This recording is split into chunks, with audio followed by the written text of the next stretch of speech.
മുഖ്യമന്ത്രി പദത്തെ ചൊല്ലിയുള്ള തർക്കത്തിൽ എറണാകുളം DCC അധ്യക്ഷനെ തള്ളി മുൻ മന്ത്രി കെ ബാബു. ഷിയാസിന്റെ പരാമർശം അപക്വമെന്നും വിമർശനം. ജില്ലയിലെ AI ഗ്രൂപ്പുകൾക്കുള്ളിലും ഷിയാസിനെതിരെ കടുത്ത അമർഷമാണ് പുകയുന്നത്. VD സതീശന്റെ ഏറ്റവും അടുത്ത അനുയായി എന്ന നിലയിൽ സതീശനെ ഉദ്ദേശിച്ച് നടത്തിയ പരാമർശമാണ് എറണാകുളം DCC അധ്യക്ഷൻ മുഹമ്മദ് ഷിയാസിന് വിനയായത്. ജില്ലയിൽ നിന്നും ഒരു മുഖ്യമന്ത്രി വേണമെന്ന ഷിയാസിന്റെ പരാമർശം VD സതീശൻ എന്ന പേരിലേക്ക് എത്തിക്കാനാണെന്ന കാര്യം AI ഗ്രൂപ്പുകൾ നേരത്തെ തന്നെ മനസ്സിലാക്കി. ഷിയാസിന്റെ പരാമർശത്തിൽ ജില്ലയിലെ കോൺഗ്രസ് നേതാക്കൾക്കിടയിൽ മാത്രമല്ല അമർഷമുള്ളത്. M. ലിജു ഷിയാസിനെ തള്ളിപ്പറഞ്ഞ് രംഗത്ത് വന്നത് ഇതിനുദാഹരണമാണ്. ഇപ്പോഴിതാ മുൻമന്ത്രി കെ ബാബുവും ഷിയാസിന്റെ പ്രസ്താവന അപക്വമെന്ന് പറഞ്ഞിരിക്കുന്നു.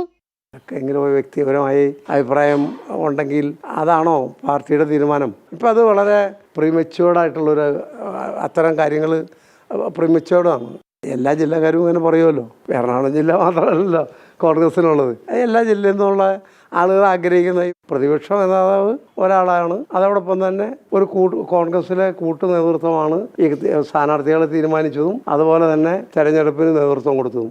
സതീശന്റെ പിന്തുണയോടെ കൊച്ചി മണ്ഡലത്തിലെ സ്ഥാനാർത്ഥിത്വം ദീപ്തി മേരി വർഗീസുമായി അടിയിട്ട് നേടിയ ഷിയാസ് കോൺഗ്രസിനുള്ളിലെ മുഖ്യമന്ത്രി പദത്തെ ചൊല്ലിയുള്ള പോരിന് വഴിമരുന്നിട്ടിരിക്കുകയാണ്.